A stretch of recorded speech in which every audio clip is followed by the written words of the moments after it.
The fluorescent lights of Boston Logan International Airport cast harsh shadows across Terminal C as Alessandra Romano stood frozen at Gate 23, her boarding pass crumpled in her trembling hand. The announcement for Flight 892 to Miami echoed through the corridor for the third time, but she couldn't move. She couldn't breathe. She could only stare at the empty space where her husband had been standing 60 seconds ago. The words Marco Castellano had just spoken still hung in the air like shattered glass, cutting her with every replay in her mind. "You're suffocating me, Alessandra. I need you gone. I need space to think without you constantly in my face, questioning everything I do."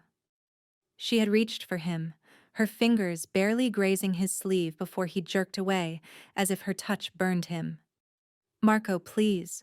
Whatever I do, we can fix it. Just tell me what's wrong." His dark eyes had gone cold, colder than she'd ever seen them in their 2 years of marriage. "What's wrong is that I made a mistake marrying someone who doesn't understand my world. You're not strong enough for this life, and I'm tired of pretending otherwise." "That's not true. I've never asked you to pretend anything." "Final boarding call for Flight 892 to Miami," the gate agent announced, her voice cutting through Alessandra's desperate plea. Marco had looked at the departing passengers, then back at her with an expression that would haunt her for the rest of her life. "Get on that plane, Alessandra. Go stay with your sister. Figure out what you want to do with your life. But do it away from me." "You don't mean that." "I mean every word. I've already arranged everything. Your sister knows you're coming. There's money in your account.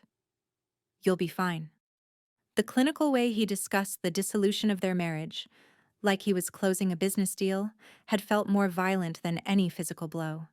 Alessandra had searched his face for any sign of the man she'd fallen in love with, the one who used to look at her like she was the answer to every question he'd ever asked. But that man was gone, replaced by this stranger with ice in his voice and cruelty in his eyes. "I love you," she had whispered, one last desperate attempt to reach him. Marco's jaw had clenched, the only sign that her words affected him at all. Then he turned his back on her and walked away without another word, his footsteps echoing against the terminal floor like the final notes of a funeral march. Now Alessandra stood alone as the gate agent made eye contact with her, a silent question in her expression. This was it. The moment where she either boarded the plane and accepted that her marriage was over, or she refused to move and forced Marco to physically remove her from his life. If you're enjoying this story so far, don't forget to hit the like button and subscribe. Drop a comment telling me where in the world you're watching from. I love hearing from you. Pride made the decision for her. Alessandra Romano had never begged for anything in her life, and she wasn't about to start now. If Marco wanted her gone, she would go. But she would do it with her head held high, not as a woman who had been discarded, but as a woman who chose to walk away from someone who didn't deserve her. She handed her boarding pass to the gate agent and walked down the jetway on legs that felt like they might collapse at any moment. She didn't look back. She didn't allow herself to hope that Marco would come running after her with apologies and explanations. She simply moved forward because standing still would have destroyed her completely. The plane was a Boeing 737, half full with business travelers and families heading south for warmer weather. Alessandra found her seat near the back, next to a window that looked out onto the tarmac where ground crews were loading luggage. She pressed her forehead against the cold glass and let herself feel the full weight of what had just happened. 2 years. 2 years of marriage, and it ended in an airport terminal with the casual brutality of someone canceling a subscription they no longer needed. Alessandra closed her eyes and forced herself to remember how it had begun, before everything went wrong. 28 months earlier, the charity gala at the Four Seasons had been her sister Sophia's idea. "You need to get out more," Sophia had insisted. "You work too hard. When was the last time you put on a dress and reminded yourself that you're a beautiful woman in her 20s, not just a CPA buried in spreadsheets?" Alessandra had gone to humor her sister, wearing a simple black dress that Sophia had called criminally understated, and heels that made her feel like she was walking on stilts. She had planned to stay for exactly 1 hour, make a donation to whatever cause was being promoted, and then escape back to her apartment where she could change into pajamas and finish the audit she'd been working on.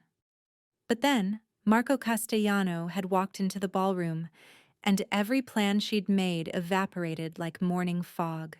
He was tall, easily 6'2", with dark hair that was just slightly too long to be strictly professional, and eyes that seemed to catalog every detail of his surroundings with predatory precision. He wore his tuxedo like armor, commanding attention without demanding it, drawing every gaze in the room simply by existing. Sophia had grabbed Alessandra's arm with enough force to bruise. "That's Marco Castellano, real estate development. Half the new construction in Boston has his name on it somewhere."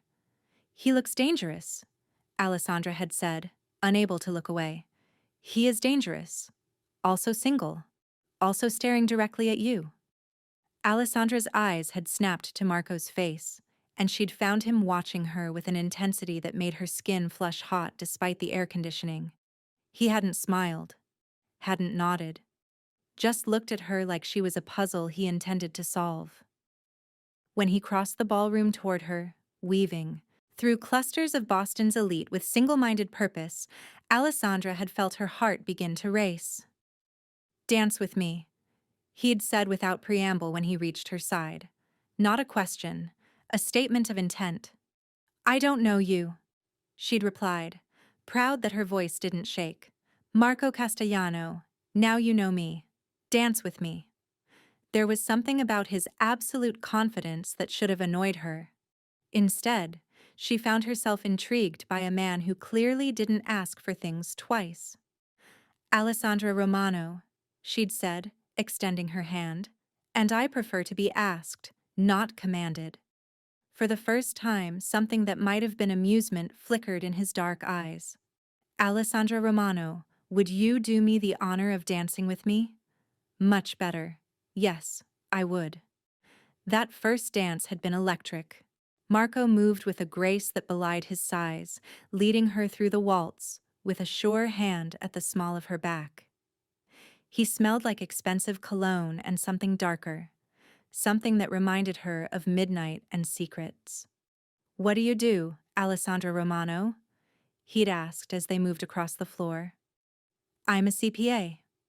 I audit financial records for small businesses and nonprofits." "Interesting. So you spend your days hunting for discrepancies and patterns that don't add up." "Something like that. What about you? Sophia says you're in real estate development." "Among other things, I build structures that last. I solve problems that other people think are impossible. And I protect what's mine." The way he'd said that last part, with his hand tightening slightly against her back, had sent a shiver through her entire body. They'd talked for hours that night, long after the gala ended and the other guests had departed.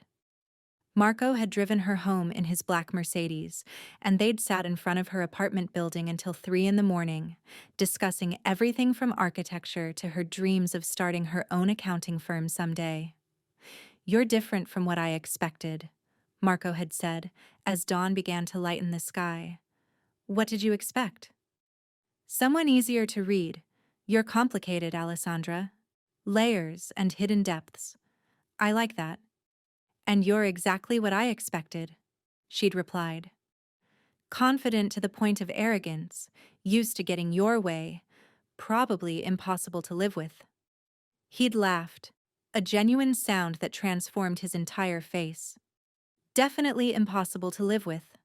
But I have a feeling you might be one of the few people stubborn enough to try." Their courtship had been intense and consuming. Marco pursued her with the same focused determination he applied to his business ventures, showing up at her office with coffee, calling her at midnight just to hear her voice, planning elaborate dates that showed he'd been paying attention to every casual comment she made about her interests. 6 months later, he'd proposed on the rooftop of a building he owned, with all of Boston spread out beneath them like a promise. "Marry me, Alessandra," he'd said, holding out a ring that must have cost more than her annual salary. "Be my partner in everything. Build a life with me." She should have asked more questions, should have demanded to know exactly what his business involved, why men in expensive suits called him at all hours, why he sometimes came home with bruised knuckles and wouldn't explain where he'd been. But she'd been too in love to care about the warning signs. Too caught up in the intoxicating feeling of being wanted so completely by a man who could have had anyone. "Yes," she'd said, and sealed her fate. The plane shuddered as the engines powered up, pulling Alessandra back to the present. She opened her eyes and stared out the window, watching Boston fade into the distance as they climbed into the darkening sky. The marriage had been good at first, but slowly, things changed. Late-night calls, unexplained absences, a growing distance she couldn't bridge no matter how hard she tried. Tonight had been the breaking point. Marco had come home from work looking like he'd aged 10 years in a single day. When Alessandra asked what was wrong, he'd exploded with a fury that left her reeling. "I can't do this anymore. I can't come home and pretend everything is fine. I can't keep answering questions I don't want to answer. I need space, Alessandra. I need you gone so I can think."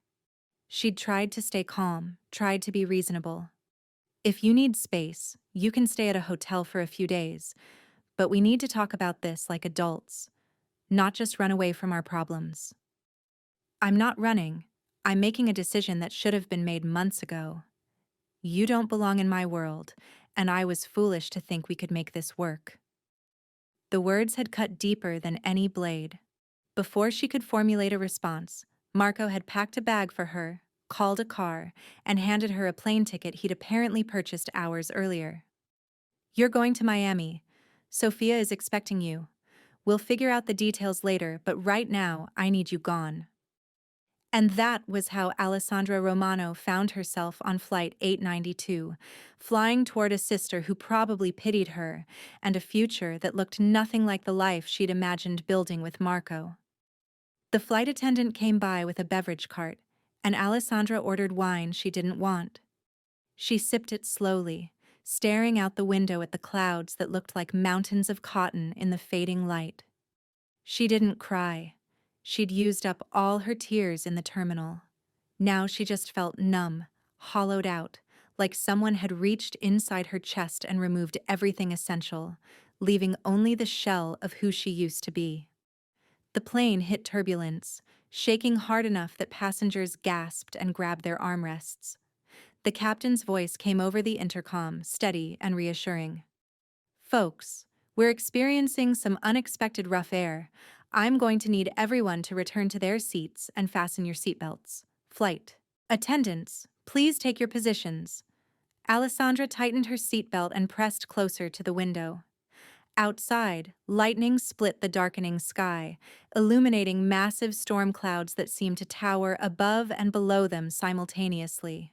The turbulence intensified, the plane dropping suddenly before climbing again with a sickening lurch. Somewhere behind her, a child started crying.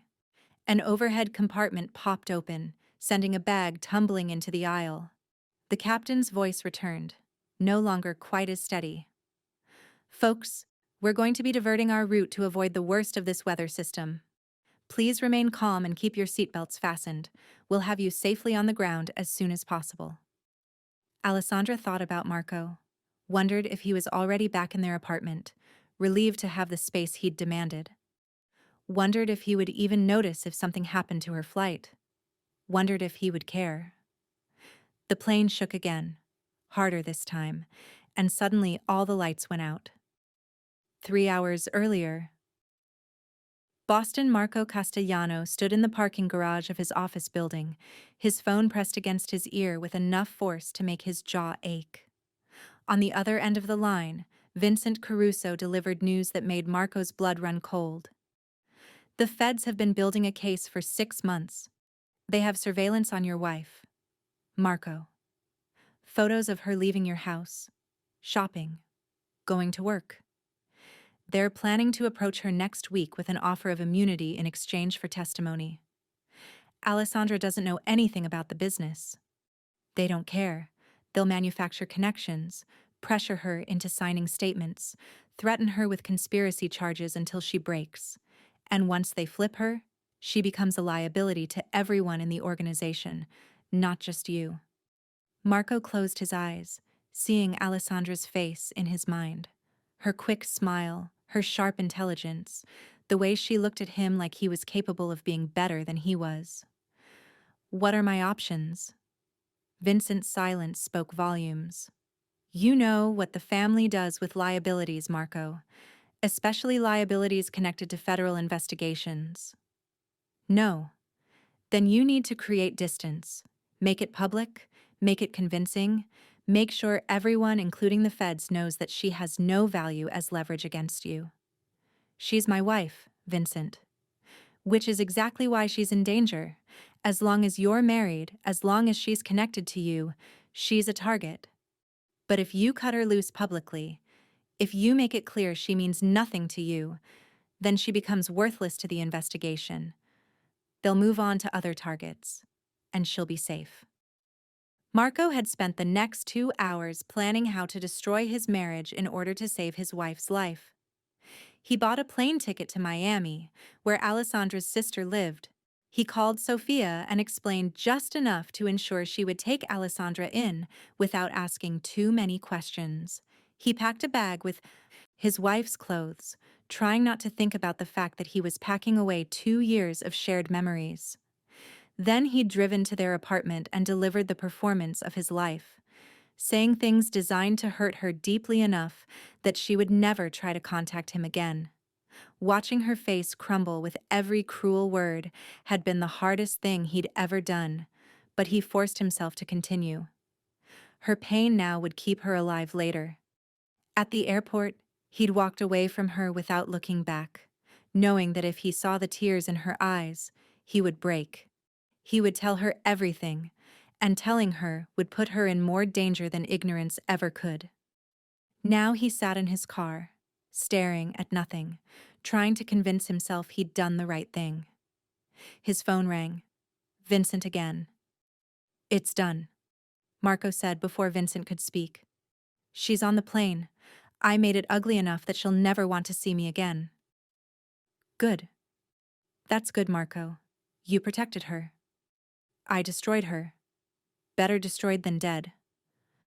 Marco ended the call and sat in the silence of his car, feeling something essential break apart inside his chest. He'd built an empire on carefully calculated decisions, on knowing when to advance and when to retreat, on understanding that sometimes you had to sacrifice what you wanted in order to protect what you needed. But sitting alone in a parking garage, imagining Alessandra on that plane thinking he'd stopped loving her, Marco wondered if some sacrifices cost too much. His phone buzzed with a text from one of his associates, a routine business update that would normally require his immediate attention. Marco ignored it. He ignored the 3 calls that followed. He sat in his car and stared at his wedding ring, remembering the day Alessandra had slipped it onto his finger with hands that shook slightly with emotion. I promise to be your partner in everything, she'd said, to stand beside you through whatever comes, to love you even when you're impossible to love. He'd broken that promise, shattered it into pieces too small to ever repair. But he'd done it to keep her alive, and that had to be enough. That had to matter. Marco started his engine and drove home to an apartment that would feel empty without her presence. He'd give her a month in Miami to settle in, to start rebuilding her life. Then he'd file for divorce quietly, cleanly, giving her everything she wanted without contest. She'd probably hate him for the rest of her life, but she'd be alive to hate him. That was all that mattered. His phone rang again as he pulled into his parking space. Vincent's name on the screen. Marco almost didn't answer, but years of ingrained habit made him pick up. What now? Turn on the news. Channel 7. Something in Vincent's voice made Marco's stomach drop. He grabbed the tablet from his passenger seat and pulled up the local news station, and his entire world stopped. Breaking news. Flight 892 to Miami loses contact. With air traffic control. The anchor's voice seemed to come from very far away. Boston Logan Airport has confirmed that Flight 892, which departed for Miami at 6:43 this evening, has lost all communication with air traffic control. The flight, carrying 78 passengers and 6 crew members, disappeared from radar approximately 1 hour into its scheduled flight time. Search and rescue operations are currently being coordinated, but officials say the aircraft's last known position was over a remote area of North Carolina where severe weather has been reported. Marco couldn't breathe. The tablet slipped from his numb fingers, clattering against the car floor, but he didn't notice. All he could see was Alessandra's face as he told her to get on that plane. All he could hear was her voice saying, "I love you," moments before he walked away. "Marco!" Vincent's voice came from the phone. "Marco, are you there?" "She's on that plane," Marco said, his voice hollow. "Alessandra is on that plane. We don't know what happened yet. Could be a communication failure, could be. I put her on that plane, I bought the ticket. I forced her to leave. This is my fault." Marco hung up and sat in his car, staring at the dashboard without seeing it. An hour ago, he'd been congratulating himself on making a hard choice to protect his wife. Now that choice might have killed her.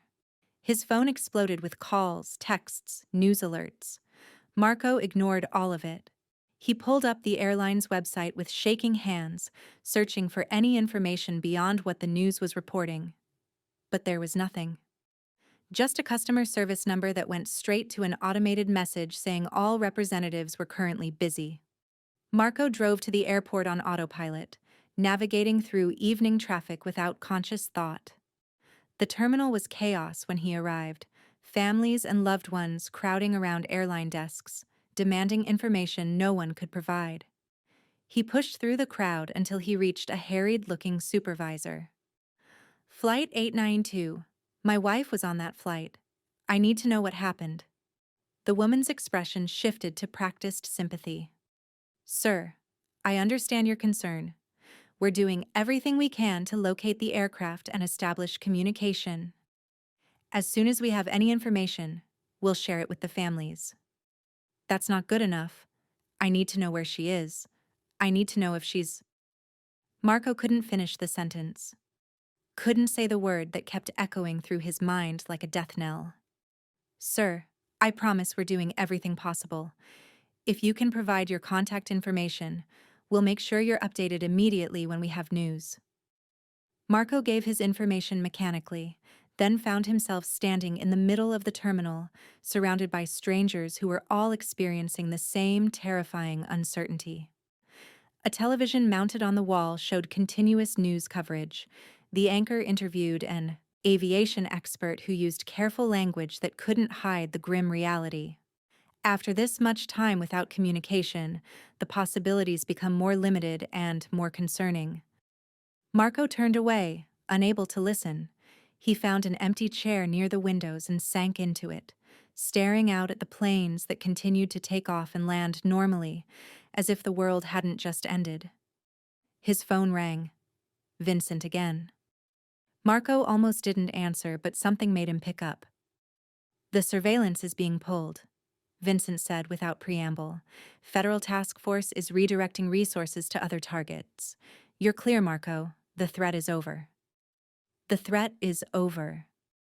The words that would have brought relief this morning now felt like mockery. "She's missing, Vincent. The plane she's on is missing. Do you understand what that means?" "I understand. Marco, I'm so sorry. But you need to think clearly about what comes next.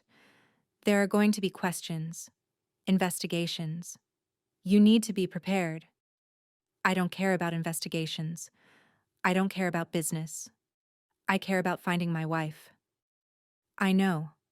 We all do. I'm mobilizing resources now. If the plane went down, if there are survivors, we'll find them. I promise you that." Marco ended the call and returned to his vigil.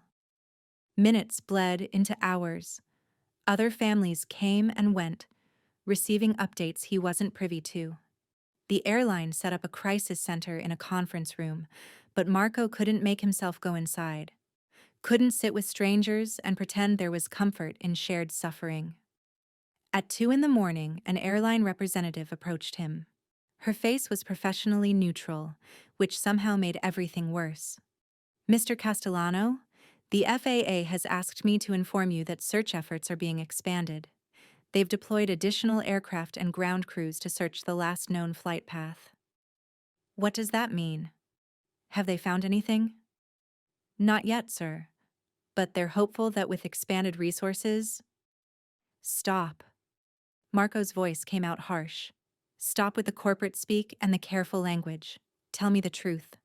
What are the actual chances that she's alive? The representative hesitated, clearly debating how honest to be. Finally, she said quietly, after this much time without any communication or emergency signals, the statistical probability of a positive outcome decreases significantly with each passing hour. Marco felt the last of his hope drain away like water through his fingers. Thank you for your honesty. He left the airport as dawn broke over Boston, painting the sky in shades of pink and gold that seemed obscene given the circumstances. The world had no right to be beautiful when Alessandra might be dead because of his choices. Marco drove home and sat in the parking garage, unable to make himself go up to an apartment that still held her presence.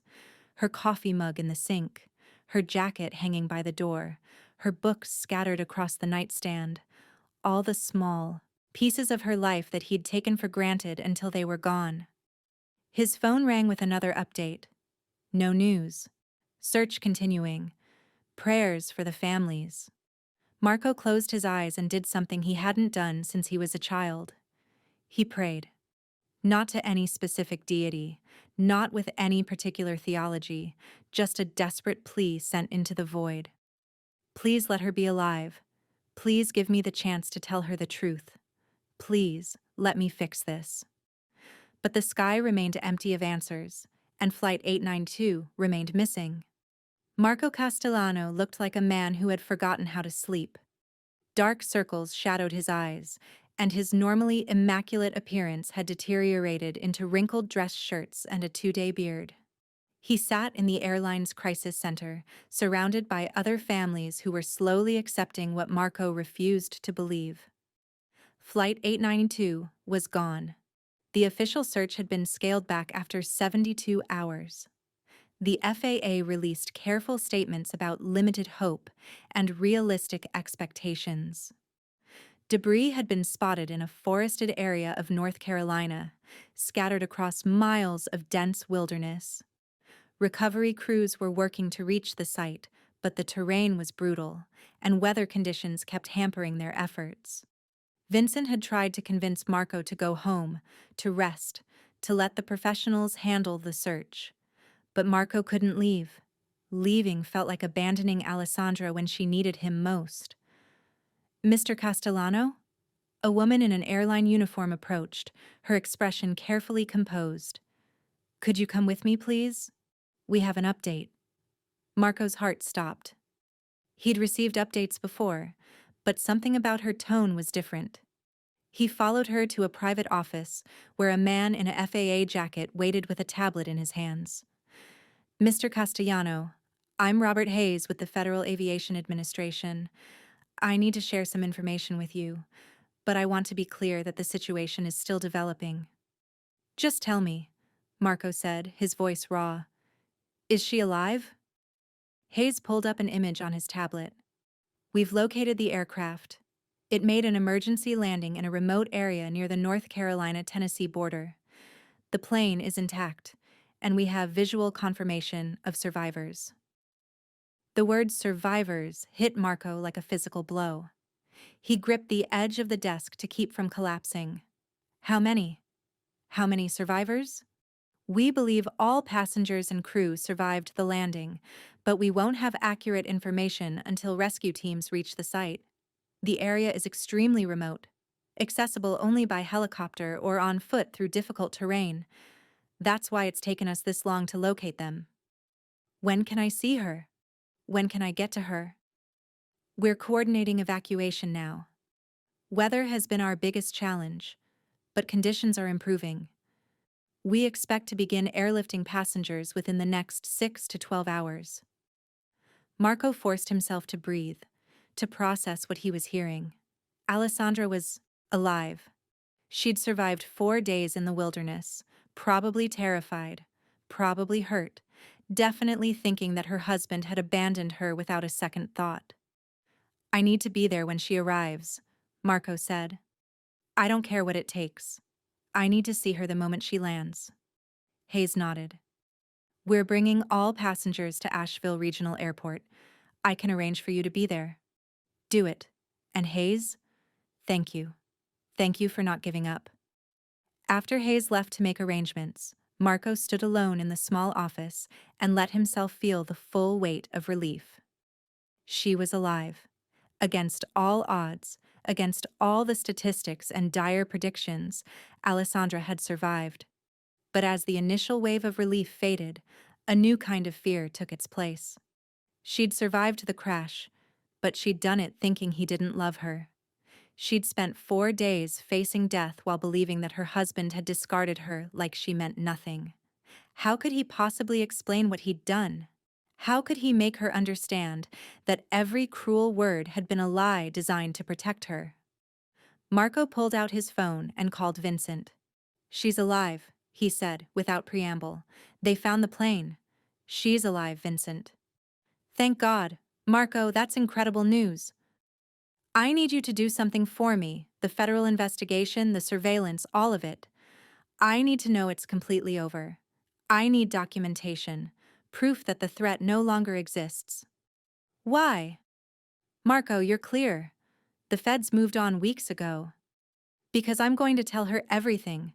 She deserves to know the truth about why I sent her away, and I need to be able to prove that she's safe now. Vincent was quiet for a moment. You're sure about this? Once you tell her about the family business, about the investigation, there's no taking it back. I'm sure. She almost died, Vincent. She spent 4 days thinking I'd stopped loving her. I'm done with secrets and protection through ignorance. If we're going to have any chance of fixing this, it starts with the truth. All right, I'll pull together everything you need. But Marco, be prepared for the possibility that even the truth might not be enough. You hurt her badly. I know, but I have to try. Asheville Regional Airport, 18 hours later. The helicopter touched down just after sunset, its rotors whipping up dust and debris as medical personnel rushed forward with gurneys and equipment. Marco stood behind a security barrier with other families, his heart hammering so hard he thought it might break through his ribs. Survivors began emerging from the helicopter, most walking with assistance, some on stretchers. Marco scanned each face desperately, searching for Alessandra among the exhausted and disheveled passengers. Then he saw her. She was near the end of the group, walking slowly but under her own power. Her clothes were torn and dirty, her dark hair tangled around her face. There was a bandage on her left arm and what looked like bruising along her jaw, but she was alive. She was standing. She was here. Alessandra! Marco shouted, pushing forward against the barrier. She turned at the sound of her name, and when her eyes found his, Marco saw something that made his chest constrict. Not relief, not joy. Just a flat, exhausted recognition followed immediately by something that looked like pain. Alessandra turned away and continued walking toward the medical triage area without acknowledging him further. Marco ducked under the security barrier, ignoring the protests of airport staff, and ran to catch up with her. Alessandra, please, I need to talk to you. She kept walking, her jaw set in a line he recognized. This was her armor, the protective shell she wore when she was hurt, and determined not to show it. Ma'am, are you with this gentleman? A medic asked, gesturing to Marco. No. Alessandra said flatly. I don't know him. The words hit Marco like a knife between the ribs. Alessandra, don't do this. Please. Just give me 5 minutes to explain. She finally stopped walking and turned to face him. Up close, Marco could see the full extent of her ordeal. The bruises were darker than he'd thought, spreading from her jaw down her neck. Her eyes were bloodshot, ringed with the kind of exhaustion that came from days of surviving on adrenaline and fear. Explain what, Marco? How you told me I wasn't strong enough for your world? How you said marrying me was a mistake? How you put me on a plane and walked away without looking back? All of that. Everything. Just give me a chance. A medic interrupted, touching Alessandra's shoulder gently. Ma'am, we really need to get you checked out. You've been through severe trauma. I'm fine, Alessandra said, though her voice wavered slightly. I just want to go to my sister's house. You need medical evaluation first, the medic insisted. Hospital policy for all survivors. Alessandra looked like she wanted to argue, but her body chose that moment to betray her. She swayed on her feet, and Marco instinctively reached out to steady her. She flinched away from his touch like it burned. Don't touch me. You need to sit down. You're exhausted. What I need is for you to leave me alone. But her legs gave out before she could take another step. Marco caught her, and this time she didn't have the strength to pull away. He lifted her carefully, mindful of her injuries, and carried her to the nearest gurney despite her weak protests. Put me down, Marco. I don't need your help. Too bad. You're getting it anyway. The medics took over, checking her vital signs and asking questions about pain levels and injuries sustained in the crash. Marco stood back but didn't leave, watching as they worked with an intensity that made his chest ache. Mr. Castellano? A doctor approached, clipboard in hand. Are you Mrs. Castellano's husband? Yes. She's showing signs of dehydration, exhaustion, and possible mild hypothermia.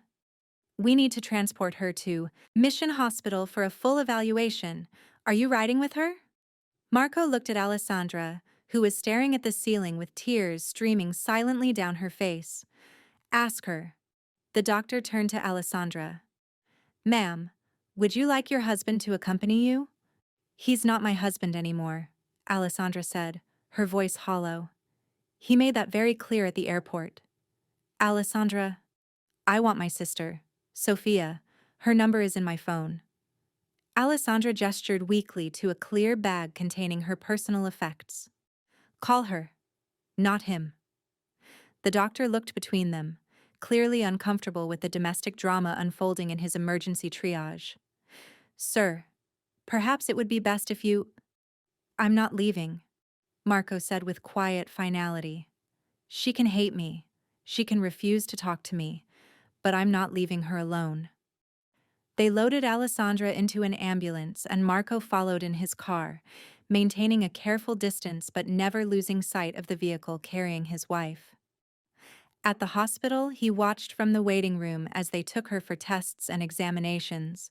He called Sophia and explained enough that she understood she needed to come to North Carolina immediately. Hours passed. Marco sat in an uncomfortable plastic chair and stared at the institutional beige walls, trying to figure out how to fix something he'd broken so completely.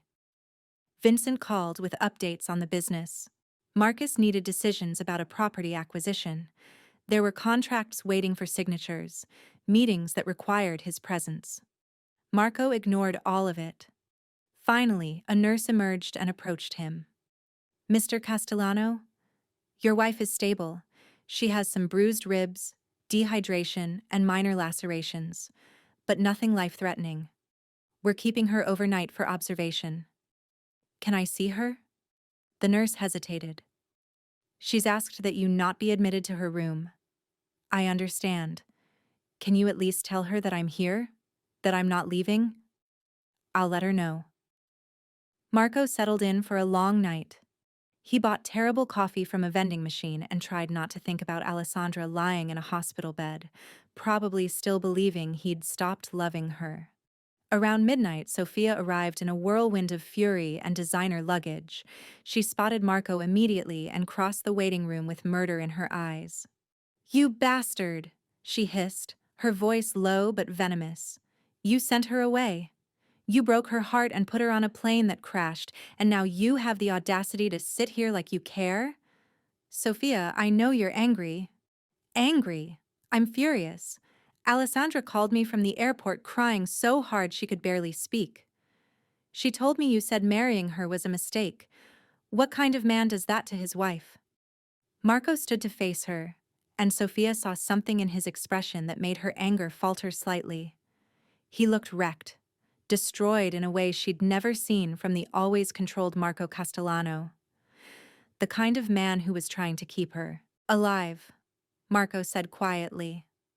The kind of man who made the worst decision of his life because he thought it was the only way to protect her.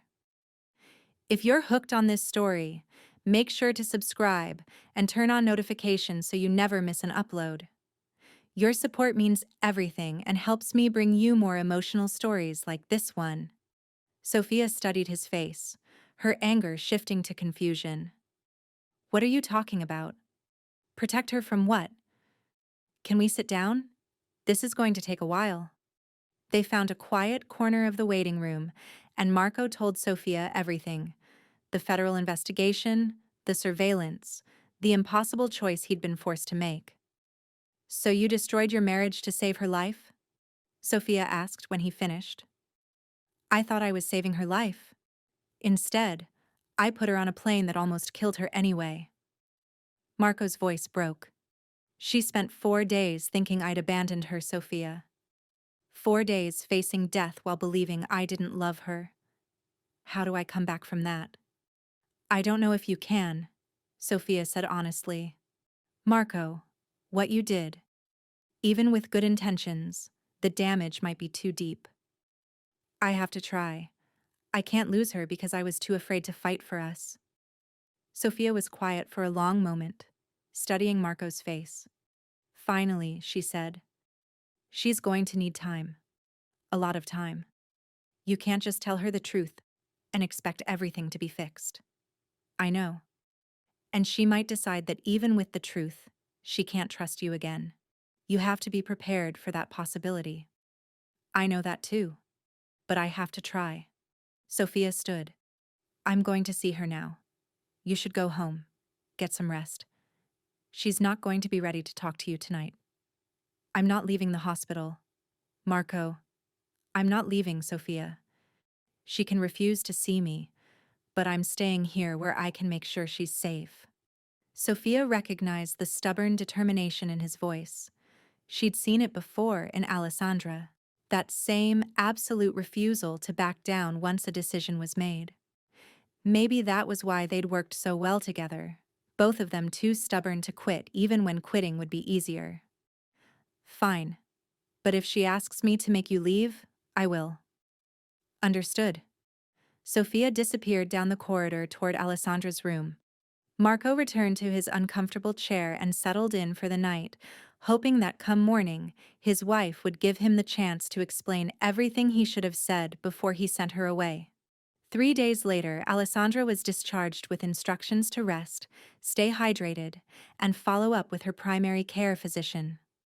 Sophia had arranged for them to stay at a hotel near the hospital, a neutral space where Alessandra could recover, without the pressure of returning immediately to Miami.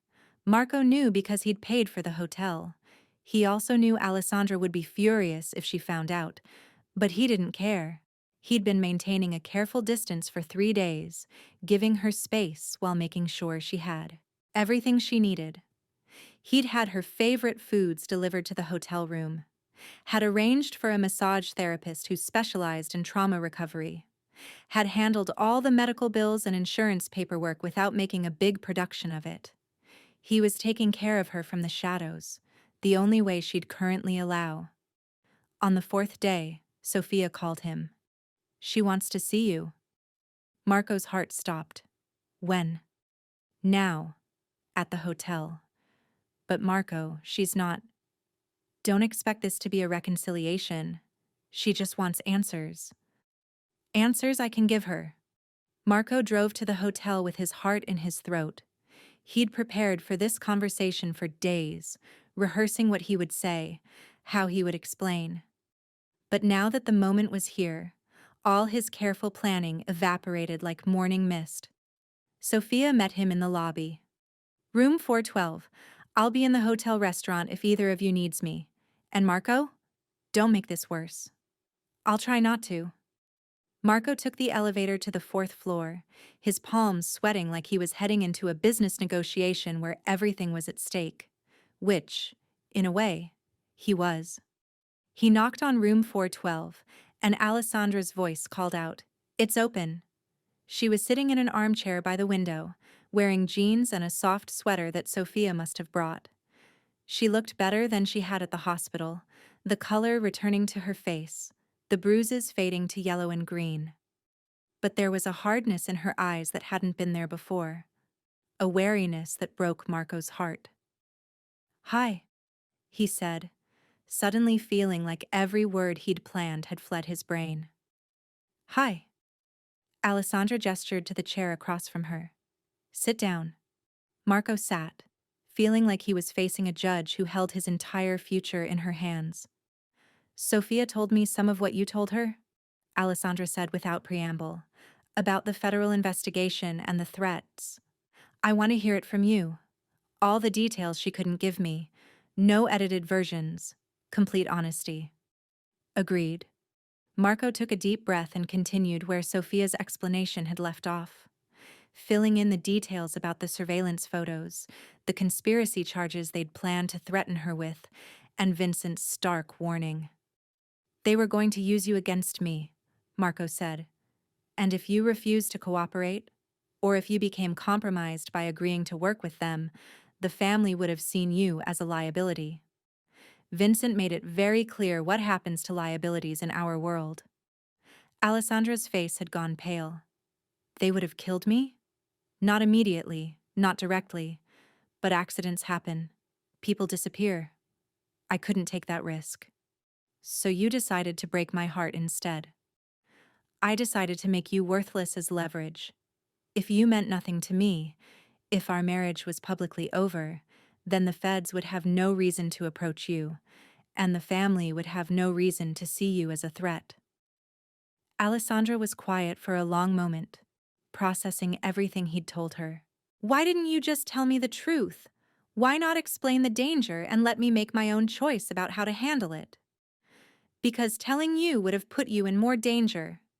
If the feds knew that you knew about the investigation, they could have charged you with obstruction. And if the family thought you had information about our operations, you would have become an even bigger liability. So you made a choice for both of us. You decided what I could handle, what I was strong enough to survive." It was almost exactly what Lena had said to Dante in the inspiration video, and hearing those words from Alessandra's mouth made Marco realize just how badly he'd miscalculated. "Yes," he admitted, "and I was wrong. Not about protecting you, but about how I did it. I should have trusted you enough to face the problem together." "Yes, you should have." Alessandra's voice was steady, but her hands were shaking slightly.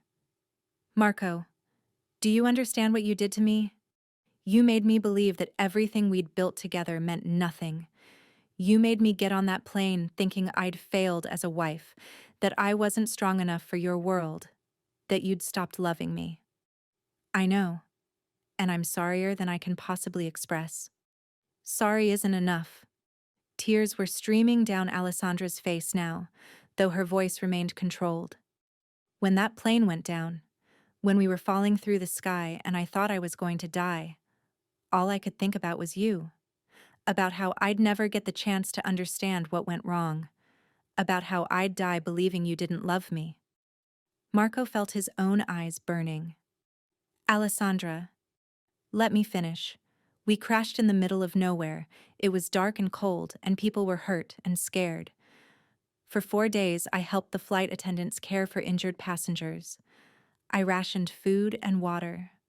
I kept people calm when they panicked. And the whole time, I kept thinking about what you said. That I wasn't strong enough for your world. You're the strongest person I know. Am I? Because I don't feel strong, Marco. I feel broken. I survived a plane crash, but I'm not sure I survived what you did to me at the airport. The words hung between them, brutal in their honesty. Marco leaned forward, his hands clasped together to keep them from shaking. I can't undo what I did. I can't take back the words I said or the pain I caused. But I can tell you that every word was a lie. Every single cruel thing I said was the opposite of what I actually felt. How am I supposed to trust that? How am I supposed to believe anything you say when you lied so convincingly before? I don't know. But I'm going to spend however long it takes showing you that you're the most important thing in my world.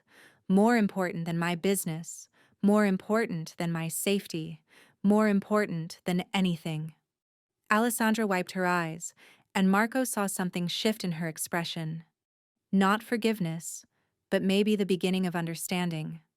The federal investigation, she said. Is it really over? Marco pulled an envelope from his jacket and handed it to her. Vincent compiled everything. The surveillance was called off 4 days before the crash. The task force moved on to other targets. You're clear, Alessandra. The threat that made me send you away no longer exists. She opened the envelope and scanned the documents inside. Official memos, surveillance reports marked as closed, reassignment orders for the agents who had been watching her, proof that Marco was telling the truth. So I could have stayed, she said quietly. If you'd just waited a few more days, none of this would have been necessary. I didn't know they were pulling the surveillance. Vincent only found out after I'd already sent you away. By then, it was too late.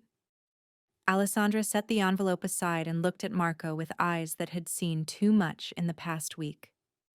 I need you to understand something. Even knowing the truth, even understanding why you did it, I'm not sure I can just forgive and forget. You broke something between us, Marco. You showed me that when things get difficult, your instinct is to push me away rather than include me. I know. And I want the chance to prove that I can change, that I can learn to trust you with the truth instead of trying to protect you from it. That's going to take time. A lot of time. I have time. As much as you need. Alessandra stood and walked to the window, staring out at the North Carolina mountains in the distance. The crash changed me. Sitting in that wreckage, not knowing if rescue was coming, wondering if I'd die in the middle of nowhere because of a choice you made. It put everything in perspective. What kind of perspective? She turned to face him. I don't want to live my life being protected from the truth. I don't want to be your wife in name only while you handle all the difficult things alone. If we're going to make this marriage work, it has to be as actual partners. Equal partners who face problems together, even when those problems include federal investigations and family threats. Marco stood, hope flickering in his chest for the first time in days. Equal partners. I can do that. Can you? Because it means telling me things even when you think it might scare me. It means including me in decisions about our life, our future, our safety. It means trusting that I'm strong enough to handle whatever comes, instead of making choices for me because you think you know what's best. I can do that, Marco repeated. I want to do that. Alessandra, you are strong enough. You've always been strong enough. I was just too afraid to admit it because admitting it meant accepting that I couldn't control every danger in your life. Alessandra studied his face for a long moment. I'm not ready to come home yet. I need time away from Boston, from your world, from everything that happened. I need space to figure out if I can really trust you again. Marco's heart sank, but he forced himself to nod. I understand. How much time? I don't know. Weeks, maybe months. I'll stay with Sophia in Miami for a while. Go to therapy. Process what happened on that plane and what happened at the airport. Can I visit? Can we talk? Maybe, eventually. But Marco, if I give you another chance, it's the last one. There are no more catastrophic mistakes. No more lies to protect me. No more decisions made without me. If you can't promise me that, then we should just end this now. I promise, Marco said with absolute conviction. No more secrets. No more protection through ignorance. We face everything together from now on, or we don't face it at all. Alessandra nodded slowly. Okay, then we'll try. But Marco, this isn't a reconciliation. This is a probation. You have to earn back my trust, and that's going to take more than apologies and explanations. I know, and I will. Whatever it takes, however long it takes, I'll prove to you that you can trust me again. She walked past him toward the door, and for a moment Marco thought she was asking him to leave. Instead, she stopped and turned back. Thank you for paying for the hotel, and the food, and the medical bills, and whatever else you've been doing from the shadows. Sophia told me everything. You're my wife. Taking care of you isn't optional even when you're angry with me. I'm more than angry, Marco. I'm hurt. There's a difference. I know. And I'm going to spend every day working to heal that hurt. Alessandra opened the door. Go home to Boston. I'll call you when I'm ready to talk again. Marco wanted to argue, wanted to stay close enough to make sure she was safe, but he forced himself to respect her boundaries.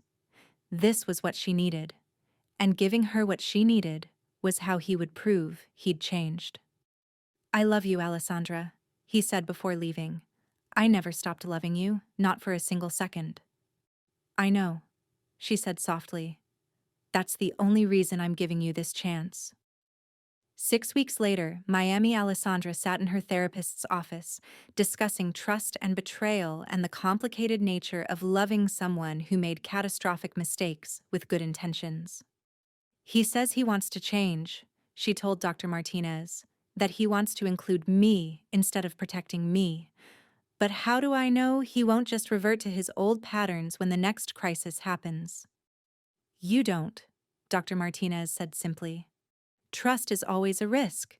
The question is whether you believe he's capable of change, and whether the possibility of a healthy relationship is worth taking that risk. Alessandra thought about the phone calls she and Marco had been having. They talked every few days, careful conversations where they were both trying to rebuild something from the wreckage of what they'd had before.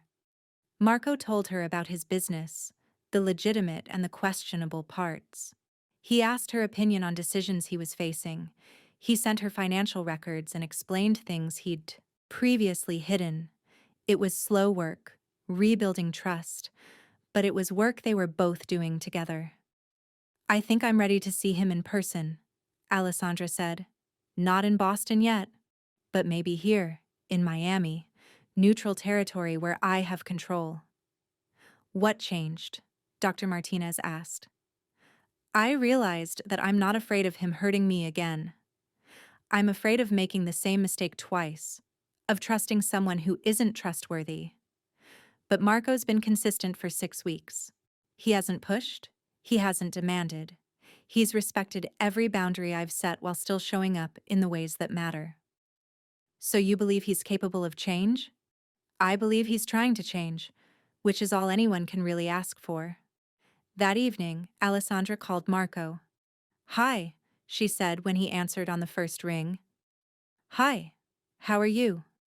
Better, stronger. Ready to see you if you're willing to come to Miami. She could hear the sharp intake of breath on the other end of the line. When? This weekend. Sophia said you can stay at her place. We'll spend time together. Really talk. See if we can find our way back to each other. Alessandra, I'll be on the next flight. Marco, wait. Before you come, I need you to understand something. I'm not the same person who got on that plane. The crash changed me. Thinking I was going to die changed me. I'm not going to just slip back into being your wife, like nothing happened. I don't want you to. I want to get to know the person you are now, the person who survived a plane crash and came out stronger on the other side. Alessandra smiled despite herself. Okay, then come to Miami. Let's see if we can build something new together. Marco Castellano stood on the balcony of Sophia's guest house, watching the sun rise over Biscayne Bay. He'd been in Miami for 2 weeks now, the longest continuous time he'd spent away from Boston in years. Vincent was managing operations back home, and for once, Marco didn't feel the compulsive need to micromanage every decision. He was learning to let go, learning to trust, learning that the world didn't fall apart when he wasn't personally holding it together. Inside, he could hear Alessandra moving around the kitchen, making coffee. They'd fallen into a tentative routine over the past 2 weeks. Breakfast together, long walks on the beach, dinners where they talked about everything from his business dealings to her plans for the future. They were learning each other all over again, building a foundation stronger than the one they'd had before. "You're up early," Alessandra said, stepping onto the balcony with 2 mugs of coffee. She handed him one and leaned against the railing beside him. "Couldn't sleep. Too much on my mind." "Want to talk about it?" Marco looked at her, really looked at her. The bruises from the crash had long since faded, but there were other changes. She carried herself differently now, with a quiet confidence that came from surviving something that should have killed her. Her eyes held a depth they hadn't before, the kind of wisdom that came from confronting mortality and choosing to keep living anyway. "I've been thinking about Boston," he said, "about what happens when we go back." "Are we going back?" "I want to, but only if you want to, only if you feel ready." Alessandra sipped her coffee, considering. "I miss our home. I miss my business, my clients. But I'm afraid that going back means falling into old patterns. You getting consumed by work, me feeling invisible, both of us pretending everything is fine when it's not. It won't be like that. I promise you, Alessandra, it won't be like that." "How can you be sure?" Marco set down his coffee and turned to face her fully. "Because I've made changes. Real, permanent changes. I've stepped back from the more dangerous aspects of the business.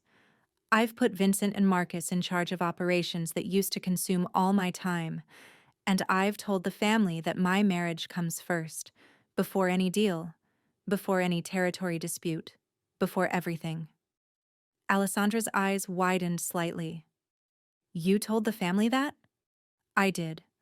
Last week, conference call with all the senior members. I made it very clear that if they have a problem with my priorities, they can find someone else to run operations in Boston." "Marco, that's huge. What did they say?" "My uncle wasn't happy. He gave me a lecture about loyalty and duty. But at the end of the day, they need me more than I need them. And I made it clear that the price of my continued leadership is acceptance that my wife is not negotiable." Alessandra felt tears prick her eyes. "You risked everything for me." "No, I risked my position in an organization that values power over people. You, us, that's not a risk. That's the only thing worth protecting." She set down her own coffee and moved closer to him, close enough that he could smell the coconut scent of her shampoo. "I want to go home, Marco. I want to try again. For real this time." "Are you sure?" "I'm sure. But we do it differently. We're partners in everything, not just in name. That means I know about the business, the legitimate parts, and the gray areas.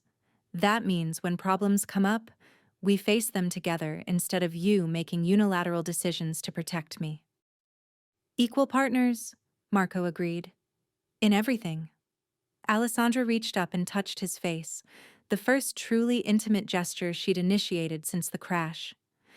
"I still love you, you know.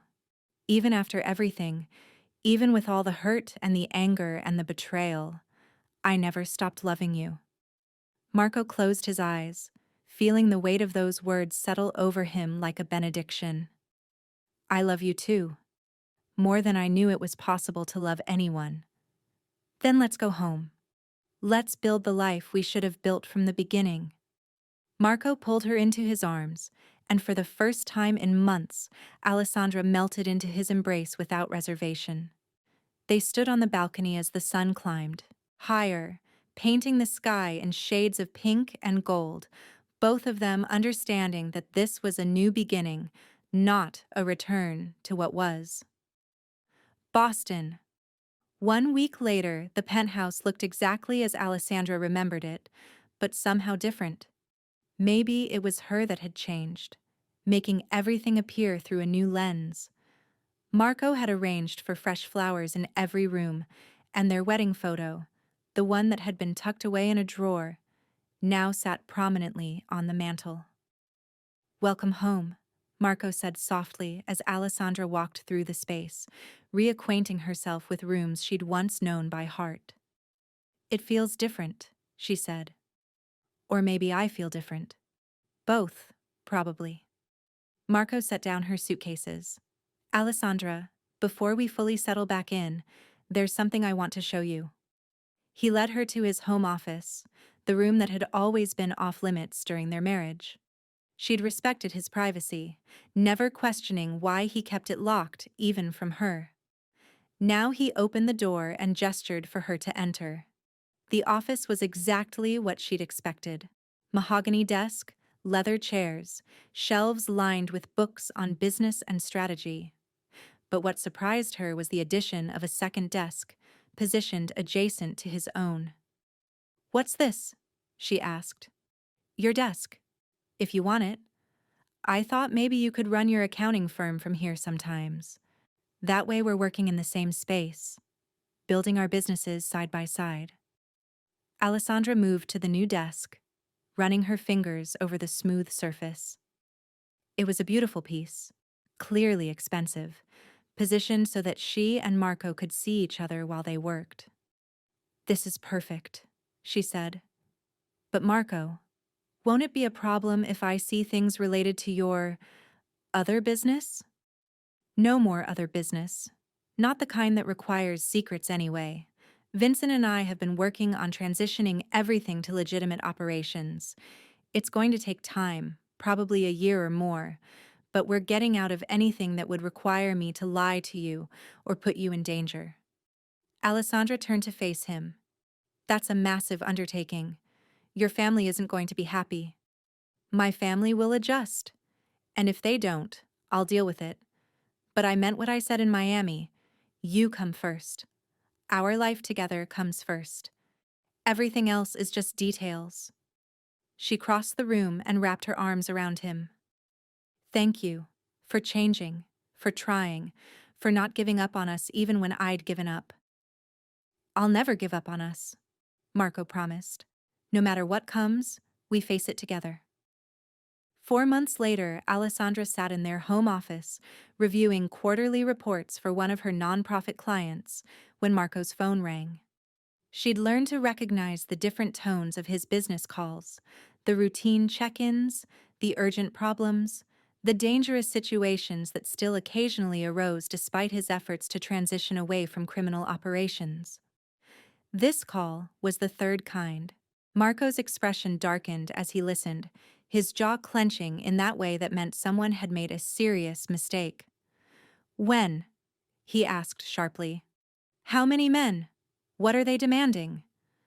Alessandra set down her pen, her full attention on her husband now. "I'll be there in 20 minutes, Marco said. "No, don't engage until I arrive. That's an order, Vincent." He ended the call and immediately started reaching for his jacket, that old instinct to handle problems alone kicking in automatically. Then he stopped, remembering his promise. He looked at Alessandra, conflict clear in his expression. "There's a situation," he said. "The Rossi family is making a move on one of our properties downtown. Vincent says they have armed men on site, threatening our people." "How dangerous is it?" Alessandra asked, her voice steady despite the fear coiling in her stomach. "Potentially very. The Rossis have been looking for an excuse to start a war ever since we began transitioning out of their business territories. This could escalate quickly." "Then you need to go handle it." Marco hesitated.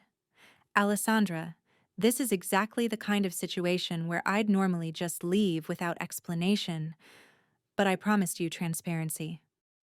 And I appreciate that. So tell me, what's your plan? How are you going to de-escalate this without anyone getting hurt? Marco blinked, surprised by her question. She wasn't asking him not to go or demanding he stay safe. She was asking about strategy, treating this like a problem they were solving together even though she wouldn't be physically present. I'm going to offer them a deal, he said. The property they want, they can have it. It's not worth bloodshed. But they have to understand that this doesn't set a precedent. They get this one concession, and in return, they back off our other holdings. Will they accept that? If I make it clear that the alternative is a war they can't win, yes, the Rossis are aggressive, but they're not stupid. They'll take the win and walk away. Alessandra stood and crossed to him, straightening his collar in a gesture that was both intimate and practical. Then go. Handle it. But Marco? Yeah? Call me when it's over. I don't need details if you can't share them, but I need to know you're safe. Marco cupped her face in his hands and kissed her deeply. I love you. And I promise, I'll come home. You better. We have dinner reservations at 7. He smiled despite the tension of the situation. Wouldn't miss it. After Marco left, Alessandra tried to return to her work, but concentration was impossible. She kept checking her phone, watching the minutes crawl by, imagining worst-case scenarios despite her best efforts to stay calm.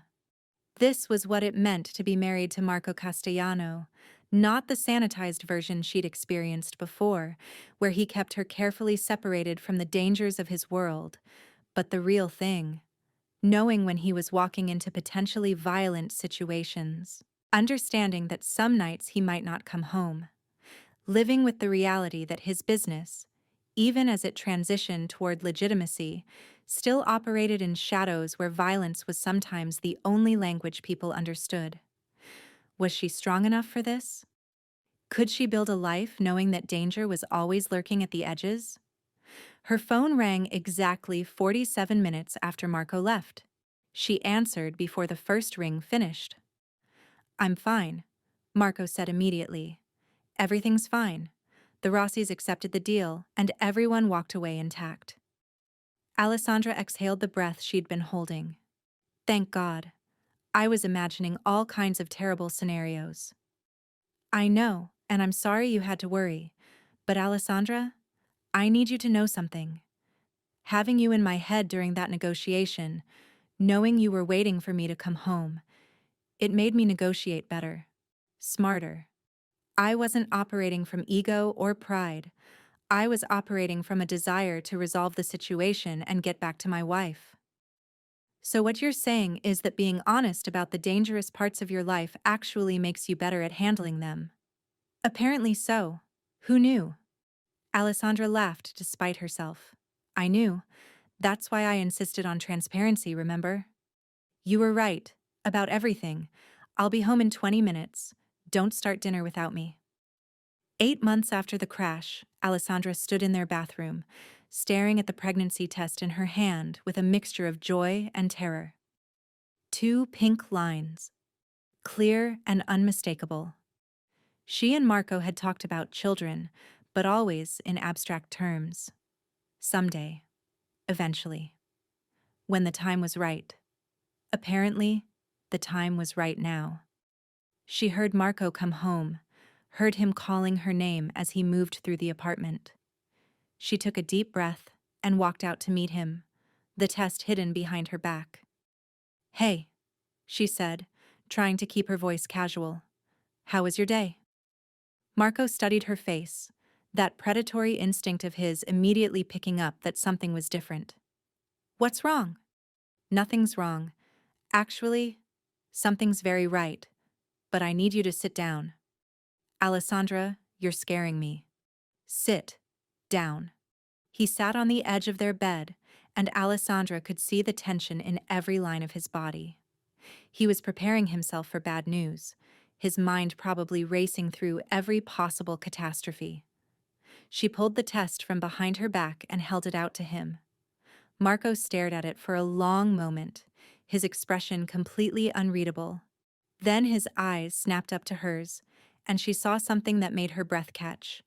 Not fear, not uncertainty, pure, uncomplicated joy. "We're having a baby?" His voice was rough with emotion. "We're having a baby." Marco stood and crossed to her in 2 strides, pulling her into his arms with a gentleness that belied his size. "Alessandra, God, Alessandra, this is... I don't even have words." "Are you happy?" she asked, though she could feel the answer in the way. He was holding her. Happy doesn't begin to cover it. Terrified, elated, grateful, overwhelmed, all of that and more. He pulled back to look at her face. "Are you happy?" "I'm scared," she admitted. "Bringing a baby into your world, into our complicated life. Is that fair to them?" "We'll make it fair. We'll build a life where our child is safe and loved and never has to question whether they're our priority. Because they will be, along with you. My 2 most important people." Alessandra felt tears streaming down her face. "I thought I couldn't get pregnant. After the crash, after all the trauma my body went through. The doctors said it might not be possible. But it is possible. You're here, I'm here, and we're going to have a baby together." "Alessandra, do you have any idea what a gift this is? After everything we've been through, after almost losing you, to get this chance?" They held each other in their bedroom, both of them crying and laughing and trying to process the magnitude of what was happening. A baby. A future. A family built on truth instead of secrets. On partnership instead of control. "We need to tell Sophia," Alessandra said. "She's going to lose her mind." "We need to tell Vincent and Marcus. They're going to need to increase security." Alessandra pulled back and gave him a stern look. "Marco Castellano, we are not turning our child into a prisoner because of your business." "I'm not suggesting that. But increased security is reasonable, especially given the transition we're in the middle of. Some families aren't happy about our move toward legitimacy. Until we're completely clear of the criminal elements, we need to be smart." "Okay. Smart I can agree with. Paranoid fortress living I cannot." "Deal. Smart security measures only." 16 months after the crash, the nursery was painted in soft yellows and greens, with a window that overlooked the Boston skyline. Alessandra sat in the rocking chair, cradling their 3-month-old daughter Isabella against her chest. The baby was finally asleep after a fussy evening, her tiny face peaceful in a way that made Alessandra's heart ache with love. Marco appeared in the doorway, his tie loosened and his hair slightly disheveled from a long day of meetings. When he saw his wife and daughter, his entire expression softened into something that still took Alessandra's breath away even after all this time. "Is she finally down?" he whispered. "Just barely. Another 5 minutes and we can put her in the crib." Marco crossed the room quietly and knelt beside the rocking chair, reaching out to gently touch Isabella's soft, dark hair. "She's perfect." "She is," Alessandra agreed, "though she definitely has your stubborn streak. She fought sleep for 2 solid hours." "Smart girl. Why sleep when you can be awake experiencing the world?" They sat in comfortable silence for a few more minutes, both of them watching their daughter sleep with the kind of fierce devotion that only parents understood. "Vincent called today," Marco said quietly. "The last of the criminal operations have been officially transferred. We're completely legitimate now. Everything we own, every business we run, it's all above board." Alessandra looked at him with shining eyes. "Really? It's finally done?" "It's done. Took longer than we expected, and it cost us more than we wanted to pay. But it's finished. Isabella is going to grow up in a family that doesn't operate in the shadows." "How do you feel about it?" Marco considered the question carefully. "Relieved. Proud. A little scared about what it means for my relationship with the family, but confident that we made the right choice. Your uncle? Still not happy. Probably never will be. But he's accepted that this is my decision. And he's backed off the pressure. I think having Isabella helped. Even he understands protecting your children. Alessandra stood carefully and placed Isabella in her crib, tucking a soft blanket around their sleeping daughter. Then she turned to Marco and took his hand.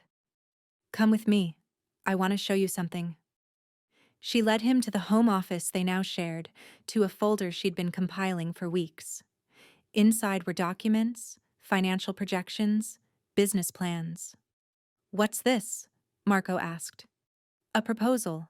I've been thinking about expanding my firm, focusing specifically on helping small businesses in underserved communities, teaching financial literacy, providing affordable accounting services, creating opportunities for people who don't usually have access to them.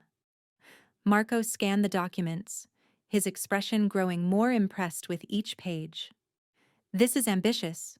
You're talking about opening offices in 3 different cities, hiring a full staff, creating a nonprofit arm to handle the educational programming. I am. And I'm talking about using some of our money to fund it. Money that came from sources we're not proud of, put towards something that actually helps people. Understanding dawned in Marco's eyes. You want to use the profits from my criminal enterprise to fund community development. I want to take something dark and transform it into something that brings light. Is that too idealistic? It's perfect. Marco set down the documents and pulled Alessandra into his arms. It's absolutely perfect, and we're going to do it. Whatever resources you need, whatever support, it's yours. Even if it means publicly attaching the Castellano name to community outreach programs, some people might find that hypocritical given your history. Let them. People can think whatever they want. I know the truth about what we've built together, about the family we're creating. That's what matters. They stood in their office, holding each other as moonlight streamed through the windows, both of them understanding that they'd finally arrived at the place they'd been trying to reach all along. Not a perfect life, but an honest one. Not a marriage without scars, but one that had been strengthened by surviving the wounds. 2 years after the crash, the Romano Castellano Community Development Center opened on a Tuesday morning in October, in a neighborhood that had seen more than its share of economic hardship. Alessandra stood at the ribbon-cutting ceremony with Isabella on her hip, surrounded by city officials, community leaders, and the people they were there to serve. Marco stood beside her, his hand at the small of her back in a gesture that had become automatic over their years together. He'd left his suit jacket in the car and rolled up his sleeves, looking more approachable than he ever had in his previous life as an intimidating crime boss. Thank you all for coming, Alessandra said when it was her turn to speak. This center represents something my husband and I believe deeply in: the power of second chances, the power of transformation, the power of taking your past and using it to build a better future. She looked at Marco, who smiled at her with pride and love shining in his eyes.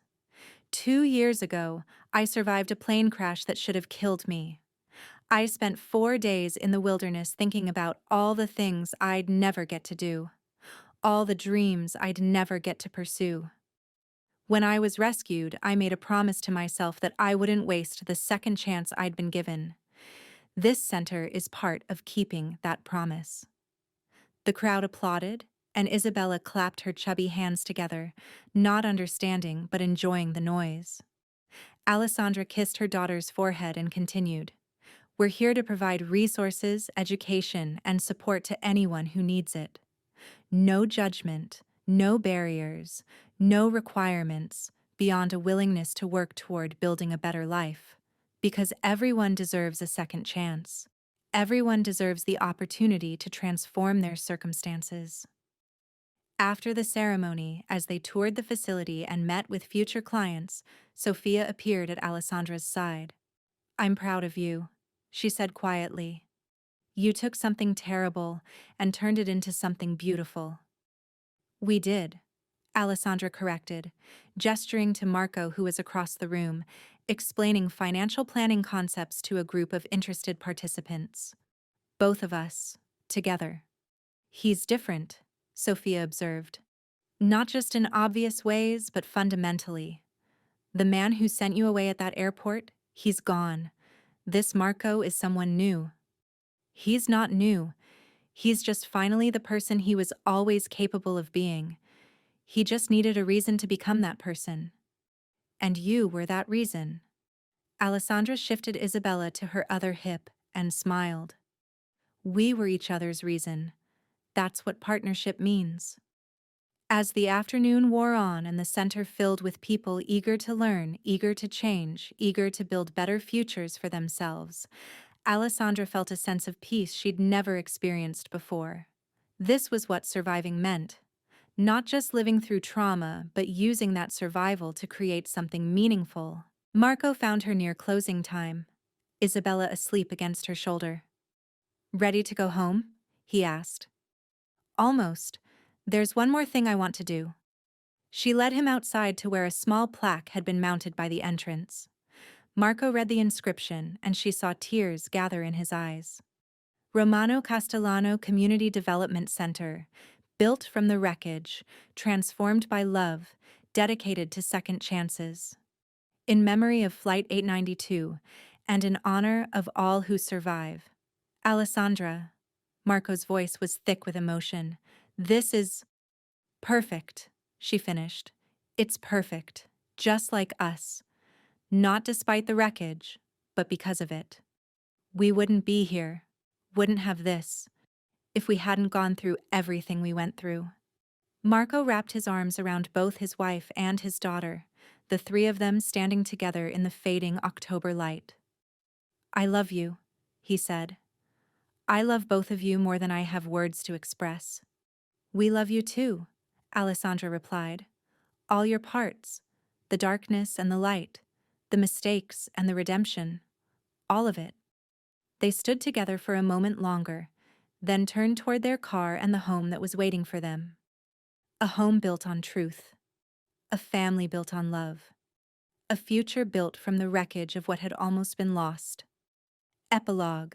5 years after the crash, Isabella Castellano was 5 years old when her mother sat her down and told her the story of how sometimes the worst things that happen lead to the most beautiful outcomes. Once upon a time, Alessandra said, smoothing her daughter's dark hair. Your daddy made a terrible mistake because he was scared. He sent me away when he should have held me close. Why was he scared, Mama? Because he loved me so much, and he thought the only way to keep me safe was to push me away. But he learned something important, that love is stronger when you face scary things together instead of alone. Isabella frowned, processing this with the seriousness only a 5-year-old could muster. Did you forgive him? Eventually, after he proved that he had learned his lesson, after he showed me every single day that I was the most important thing in his world. More important than work?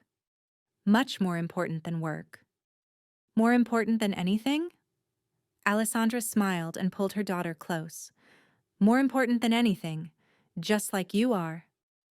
Marco appeared in the doorway of Isabella's bedroom, having obviously been listening to the conversation. He crossed to the bed and scooped up his daughter, making her giggle. Time for bed, little one. Big day tomorrow. We're opening the second community center, remember? In New York, Isabella said excitedly. Can I cut the ribbon this time? Absolutely. You'll be the youngest ribbon cutter in history.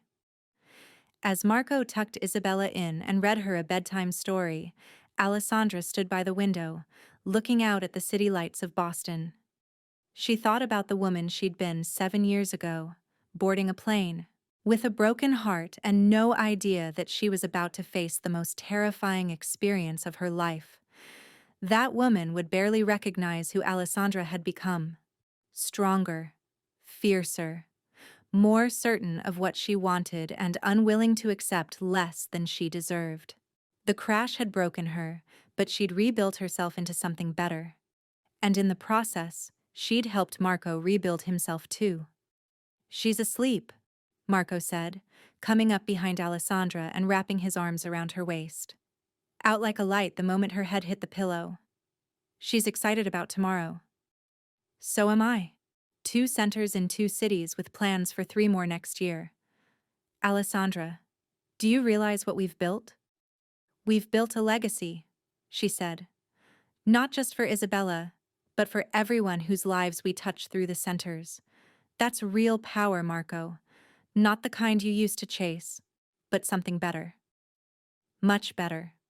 He rested his chin on her shoulder, both of them looking out at the city.